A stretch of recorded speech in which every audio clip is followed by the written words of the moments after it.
Beef വാങ്ങിക്കാൻ പോയതല്ലേ കാണിച്ചുള്ളൂ.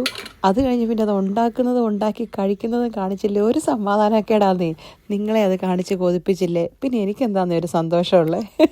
ഈ പ്രാവശ്യം എല്ലും കപ്പ ഉണ്ടാക്കാമെന്ന് വിചാരിച്ചപ്പോൾ ഞാൻ വിചാരിച്ചേ, നാട്ടിൽ നിന്ന് കുറേ ഉണക്കക്കപ്പ കൊണ്ടുവന്ന് ഇരിപ്പുണ്ട്, അത് തീർക്കണ്ടേ. ഇനി അടുത്ത പ്രാവശ്യം വെക്കേഷന് പോകുമ്പോൾ അടുത്ത ഉണക്കക്കപ്പ കൊണ്ടുവരണ്ടല്ലേ. അതുകൊണ്ട് ഉണക്കക്കപ്പ വെച്ചാണ് ഉണ്ടാക്കിയത് എല്ലും കപ്പയെ. അതുകൊണ്ട് തന്നെ ഇച്ചിരി ചാറൊക്കെ കൂടുതലിട്ടു. കാരണം ഈ ഉണക്കക്കപ്പ ആയതുകൊണ്ടുണ്ടല്ലോ ഭയങ്കരമായിട്ട് അതിൻ്റെ ഈ ചാറൊക്കെ വലിച്ചെടുക്കും, ഭയങ്കര ഡ്രൈ ആവും പെട്ടെന്ന്. അങ്ങനെ എല്ലും കപ്പയൊക്കെ സെറ്റായി. ഈ പ്രാവശ്യത്തെ ബീഫ് പറയാതിരിക്കാൻ പറ്റത്തില്ല കേട്ടോ, നല്ല അടിപൊളി ബീഫായിരുന്നു. എല്ലാ പ്രാവശ്യത്തെ അവരുടെ കൊള്ളാം, ഈ പ്രാവശ്യത്തെ എനിക്ക് ഒത്തിരി ഇഷ്ടപ്പെട്ടു. പിന്നെ കുറച്ച് കപ്പ ഞാൻ മാറ്റി വെച്ചു. കഴിഞ്ഞ ദിവസത്തെ കുറേ മീൻകറി ഇരിപ്പുണ്ടായിരുന്നു കേട്ടോ, കണ്ടോ നല്ല പുളിയൊക്കെ പിടിച്ച്. എൻ്റെ പൊന്ന് ദൈവമേ, ഒരു രക്ഷയില്ല.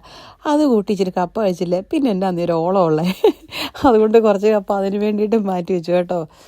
നമ്മുടെ എല്ലും കപ്പയൊക്കെ അങ്ങ് സെറ്റ്, അതിൻ്റെ മണമൊക്കെ വന്നിട്ടുണ്ടല്ലോ. എൻ്റെ പൊന്നും മക്കളെ, ഒരു രക്ഷയില്ല. അപ്പോൾ കൊതി വരുന്നവരെല്ലാം ഓടിപ്പോയി ഓരോ പ്ലേറ്റും എടുത്തുകൊണ്ട് പോരും കേട്ടോ, നമുക്ക് എല്ലും കപ്പയും കഴിച്ചേക്കാം. ശരിക്കും പറഞ്ഞാൽ ഈ എല്ലും കപ്പ ഉണ്ടാക്കാനുള്ള കാരണം, ഈ തിങ്കളാഴ്ച തൊട്ട് നമ്മുടെ നോമ്പ് തുടങ്ങുവാണേ.